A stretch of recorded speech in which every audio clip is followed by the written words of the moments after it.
With Delta in-flight entertainment, you can watch over 1,000 hours of entertainment all for free. Binge watch full seasons of top shows or choose from up to 300 movies, HBO, Showtime, TV, games, and more. Use our screen or yours. Stream on your laptop, iPhone, iPad, or Android.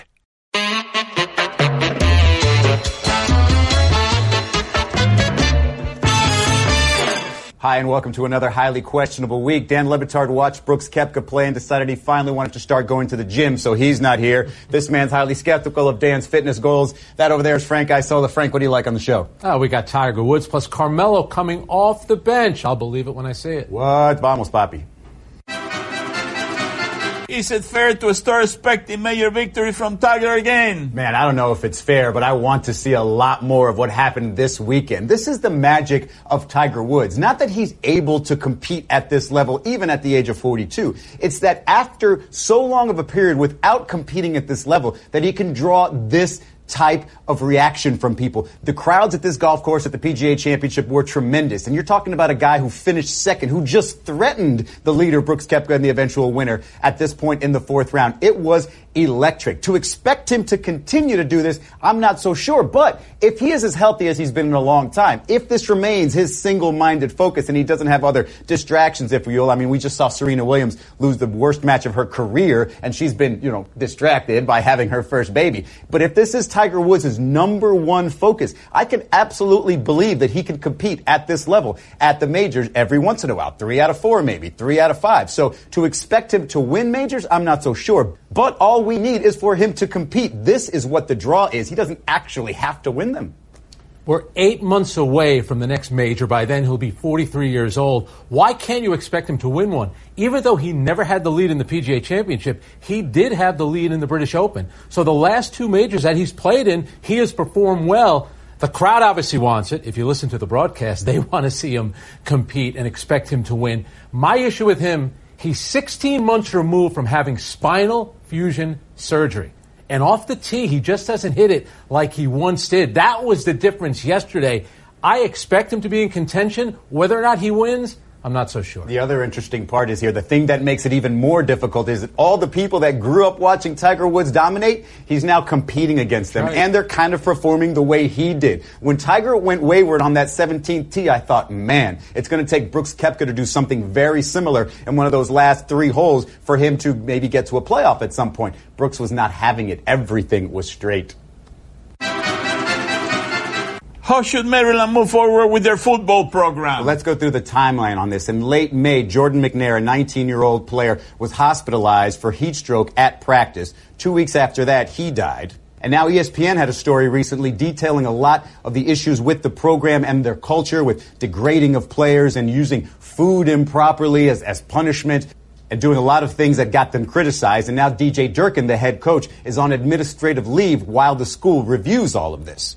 Now, there are going to be a lot of people that say this type of behavior happens at all these institutions, that this type of coaching, whether it be with the constant degrading or the verbal abuse, that it happens and people have to toughen up and deal with it. This is not the type of preparation you need to become a professional. You do not need to be spoken to this way, and you certainly do not need to be pushed to your physical limits to the point where you have heat stroke and then eventually die. This needs to be something that is looked at not just in this institution, but in all institutions, because that's the first thing you hear is when you say, hey, this type of stuff happens. Well, it happens everywhere. It shouldn't be happening everywhere, and it shouldn't require the death of a player for us to look at these things. And just because you hear that maybe this happens at other programs, that doesn't make it right. South Carolina coach Will Muschamp came out in defense of DJ Durkin, his friend, former colleague, and he talked about, well, this is disgruntled employees, disgruntled former players. Yeah, that could be the case. That doesn't mean they're not being truthful. And let's back it up. There's a 19-year-old kid who died. And the timeline is disturbing from when he first seemed to be struggling until 911 was called. About 58 minutes in between there. So DJ Durkin, right now these are just allegations. And we're not going to sit here as judge and jury and say he should be out. But you have to admit this doesn't look good for him doesn't look good for the Maryland football program. There's even more disturbing elements to it when you hear anonymous sources, anonymous players saying that after they returned to practice following McNair's death, that everything was back to normal. It wasn't even a different type of work day for them. And if you don't think this is happening in other places, ask yourself why it happens in Maryland. Is this some sort of team that has this long history of football success, therefore they're going to go through this process and this style of coaching all the time? No, this is a middling team that's never really had lengthy success, and yet this is the type of teaching that they do in their football program. The reports of Melo possibly coming off the bench suggest he's willing to lessen his role. Melo coming off the bench. It's the story that never ends. He laughed about it last year, and this year, after finally signing his contract with the Rockets, reports by Adrian Wojnarowski say that he's going to compete for a starting job, but ultimately it's going to come down to Mike D'Antoni's decision. When you've got Eric Gordon on the roster, you've got P.J. Tucker on the roster, a couple of difficult decisions there. But Mike D'Antoni was the guy who was run out of New York because of Carmelo Anthony, and now we've got the situation where he gets to choose whether or not he's going to come off the bench. Again, we saw him laugh at the idea of coming off the bench last year. Will it work out better if Mike D'Antoni's the guy who finally sent him to the bench? I just like the idea that it took Carmelo Anthony 16 months to finally get to Houston. He had to connect through Oklahoma City and then through Atlanta. That is a bad plane ride. Here's the thing about Carmelo. 2 years ago, when we asked him about coming off the bench, he wanted to bite the head of the New York media off. Same thing happened in Oklahoma City where he said, no, I'm not coming off the bench. To me, the difference here isn't that it's Mike D'Antoni. As Izzy said, Mike D'Antoni left New York because of Carmelo Anthony. The difference here is Chris Paul is on that team. Carmelo respects Chris Paul, and I think Chris Paul does a very good job of running that locker room. Plus, Carmelo Anthony, at this stage of your career, you can still be an effective player. There's nothing wrong with coming off the bench. Your buddy Dwayne Wade came off the bench when he came back to Miami. The other great thing about Carmelo's situation here is either James Harden or Chris Paul are going to be running that second unit. So he's going to have a primary point guard type and be the secondary scorer there if he's not on the floor with Eric Gordon. We saw Eric Gordon succeed wildly as a sixth man with those two, and I think Carmelo Anthony can do it. It's just a matter if his ego is going to allow him to. Yeah, and Carmelo has to fit in this situation because Houston last season finished with the best record in the NBA. They came very close to making it to the NBA Finals. So a lot of pressure on Carmelo to play well, but to also fit in. Are you kidding me? Mike D'Antoni have been waiting all this time to get even with Carmelo. You know, the moment Carmelo steps in, he's going to bench his he's going to be riding that bench forever. But I mean, Mike D'Antoni said, I got you now, buddy. The long con. Mike D'Antoni's been waiting for this forever. Do you applaud Hugh Jackson forcing Antonio Callaway to play a full preseason game as punishment? Well, I like this. I like the Browns in general. I'm going to be very intrigued by them this year. So Antonio Callaway, who was recently arrested for marijuana possession, was in a preseason game and asked to come out a few times. He was not coming out. Hugh Jackson decided that his punishment was to continue to play the football game. And normally that's not a punishment for players, but when you're talking about a preseason game, when you're talking about pride being a factor, when you're talking about a penalty for a recent arrest, then yeah, that's something that needs to be noted. I'm not sure if having a player who's exhausted and begging to come out, stay in the game, is really good for his health or for the team. And as a matter of fact, Callaway left that game with a minor rib injury and couldn't really practice fully the next day. But I do like the approach from Hugh Jackson. Like, you want to play, you can play all you want. Just stop playing around when you're off the field. As if getting drafted by the Browns wasn't punishment enough. All right, that was too easy. I kid to our good friends in Cleveland. Have we reached a point now where it's punishment when you play? That's where we are in sports, where resting is a reward, playing is the punishment. It does seem a little odd that people would classify this as punishment. It's a young player, and you want to see how well he does. I have nothing wrong with it, although they did say that he might have hurt his ribs, but that could have happened earlier in the game. I don't think of it as punishment. I think it's a smart thing for a coach to do. Did Isaiah Thomas need to apologize for his shot at the calf? Isaiah Thomas, who's now a Denver Nugget if you're losing track, went on his Instagram live story and decided to say a few things about his former cities that he played in, including Cleveland. Take a listen.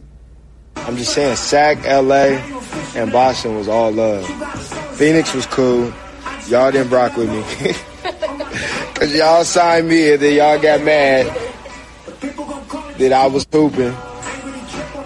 And I guess messing up. Cleveland was a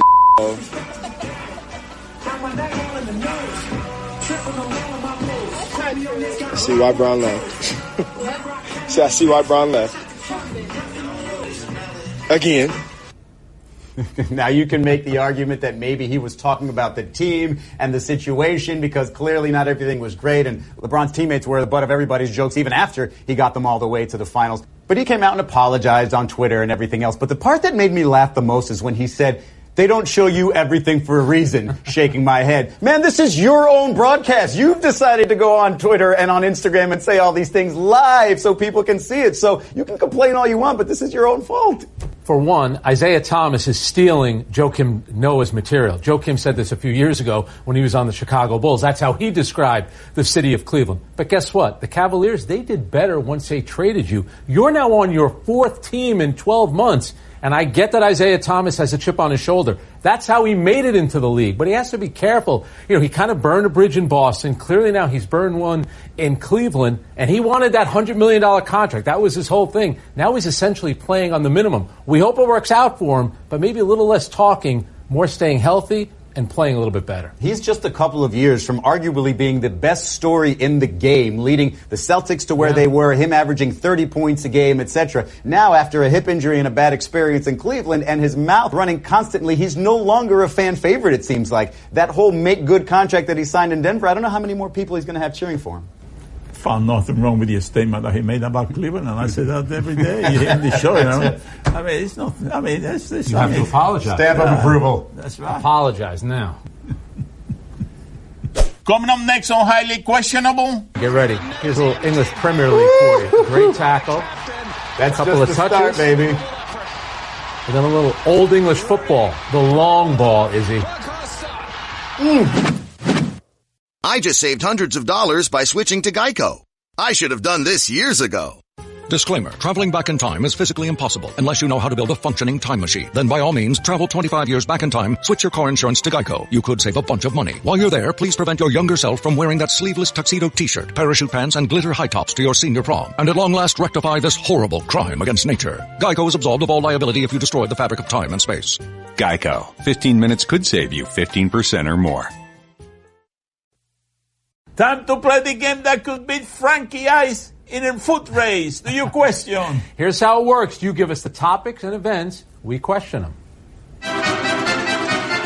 Do you question if this was an understandable mistake? We take you to the Euro track and field finals. This is the 5,000 meters where Lana Salpeter is in second place, entering the second lap. Let's see what final lap, right? Let's see what happens here. Brust an Brust stürmen sie auf die letzten 400 Meter. Dahinter McColgan vorbei an Can. There's the bell for the final lap, and she thought the race was over. No!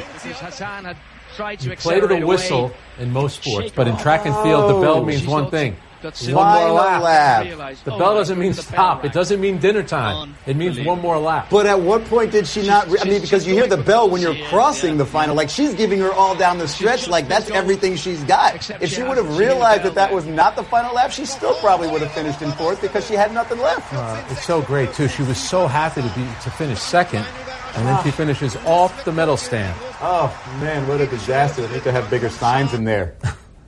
I have never seen anyone happier to finish in second since Tiger Woods. 1.2 million, he'll remind you of that. And the media is happy, too, that he finished second. Do you question if Orlando City choke? If you thought the final round of the PGA Championship was good, if you thought that last at-bat in the Cubs-Nationals game on Sunday night was good, you probably still missed the best ending in sports. We take you out to D.C. DC's got the goalie in here for this corner kick. Look at the time left. It's the 96th minute. Here's the clearance. Look at Wayne Rooney. Look at him busting down the field to save this. And get ready. Here's a little English Premier League for you. Great tackle. That's a couple of touches, start, baby. And then a little Old English football. The long ball, Izzy.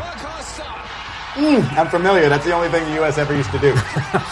Man, look at that finish. And look at the reaction. He jumps into the crowd. Acosta does. Look at that. Look at that. Wayne Rooney. He's ours now. He's ours. Look at that effort. He doesn't have to do that. He's only been in the MLS for about a month. He's just made one of the greatest plays you're ever going to see in the MLS. Yes. Great defensive play, and then the assist to win it. And to me, the best moment of the weekend, even better than that Cubs finish, better than Tiger finishing second. I don't know. I have seen a bigger soccer choke. Yes. There you go. The Darth Vader. There. That guy should put out an instructional video, Papi. This is how you choke. This is how you choke. That guy's a rookie. $9.99. Do you question if Big Al is an intriguing prospect? Big Al is playing in the Little League World Series, so he's probably not that big. Let's check him out. Hi, my name's Kevin Toth, and my favorite food is chicken tendies and fries. Next window, please. Hi, my name's Alfred D'Elia. At home they call me Big Al, and I hit dingers. Hi, my name's Alfred D'Elia. At home they call me Big Al, and I hit dingers. By the way, his team got eliminated, but you know what? He fits right in with Major League Baseball. All everyone does now is hit home runs. It doesn't matter if you win or lose. I will love never Big Al. not call chicken tenders chicken tennies from now on for the rest of my life. You know, they called Dan when he played Little League Big Dinger, you know, but he didn't hit any big dingers at all, you know what I mean? Oh, poor guy.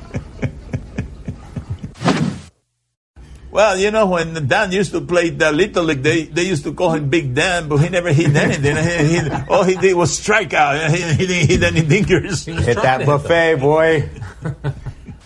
Coming up next on my son's TV show. There goes. And that ball's hit in the air, left center field. Mariano on the run, and he makes the catch. Get off that horse real quick and make it throw. That's about... With Delta in-flight entertainment, you can watch over 1,000 hours of entertainment all for free. Binge watch full seasons of top shows or choose from up to 300 movies, HBO, Showtime, TV, games, and more. Use our screen or yours. Stream on your laptop, iPhone, iPad, or Android. Highly questionable is broadcast from the Clevelander Hotel on beautiful South Beach, Miami. Time to play the game that is 2,886 minutes away from being on vacation. See? Oh, no. You're not allowed to go on vacation. You tell us what to watch on TV tonight. We'll tell you if we're intrigued. On NBC Sports California, Mariners and A's. Oh, the Mariners are not going away. They just swept the Astros in 4 games. So we're going to check in with Ramon Laureano, who made an amazing play from the outfield this weekend. There goes. And that ball's hit in the air, left center field. Mariano on the run, and he makes the catch. Get off that horse real quick and make it throw. That's about 320 feet.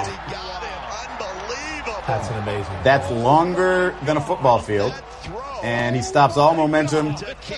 See, I'm a fan of sort of the dart throws, like the BBs, the ones that just barely get off the ground. But with that type of strength and that type of accuracy to get that guy from out there, that is absolutely And that's insane. getting to the first baseman without a bounce. Yes, there was a lot of great plays this weekend. Frank, are you intrigued? Absolutely, because the Mariners and the A's, two of the hottest teams in baseball. Of course, this is for the wild card.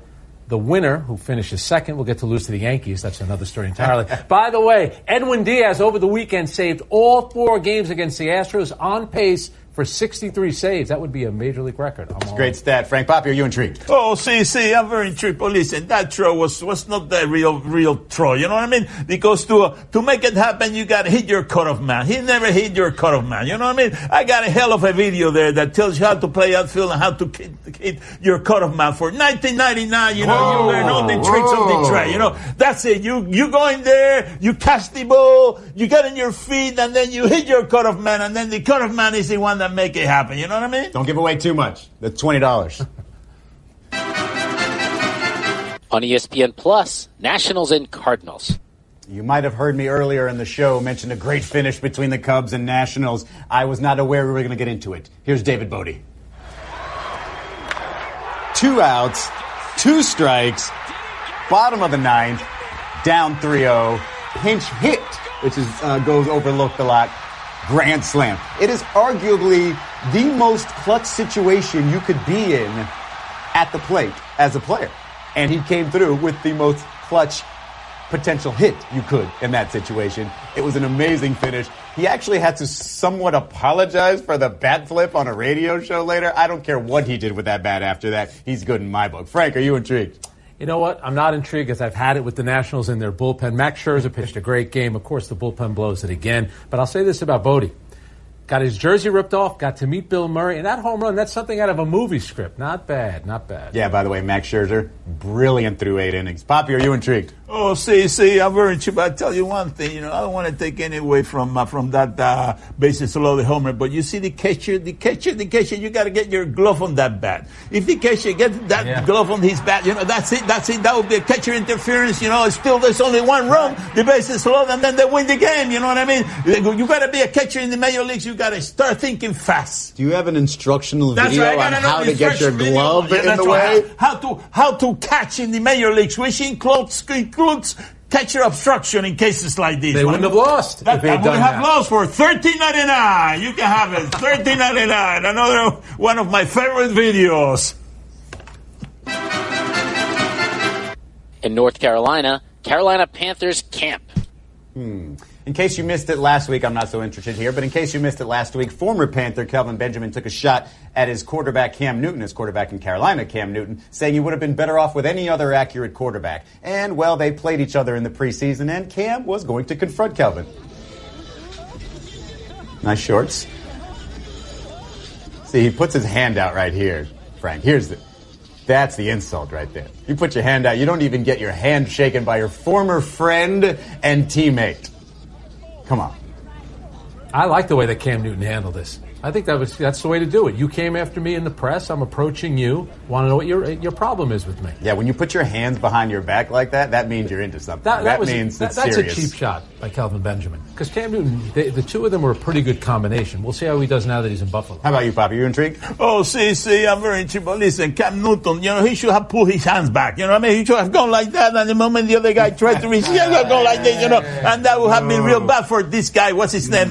Kelvin Benjamin. Benjamin, that's right. He would have been looked like a fool in front of everybody there. You have an instructional video on how to do that. I got an instructional video, too, on how to shake hands. You know what I mean? That's all the time we have for today. Thank you for watching. After hitting the gym, Dan's probably going to need a full recovery day, so I'll be back tomorrow. What about me? Am I back? Frankie will be back. Right, there we go. If you act right now, and you buy either my outfielder video or my catcher's video, I will throw in my handshaking video for free. No questions asked. Hell of a deal. That's right. For a total of... Message and data rates may apply. When did it become okay for men to be lazier, softer, fatter? We need to bring the men of this country back to greatness with Ageless Male Max, a patent-pending formula with an ingredient that helps boost your total testosterone, promoting greater increases in muscle size and twice the reduction of body fat percentage than exercise alone. Plus, an amazing 64% increase in nitric oxide, which can be handy in the gym and in the bedroom. Take your manhood to the max by trying your first 30-day bottle free. Not 10 days, not 15 days, but a full 30-day supply free when you text the word SKILL to $79.79.79. Just pay shipping and handling. Finally, a formula that boosts total testosterone. If your results with Ageless Male Max are too intense, please decrease use. For your free bottle, text SKILL to $79.79.79. Text SKILL to $79.79.79.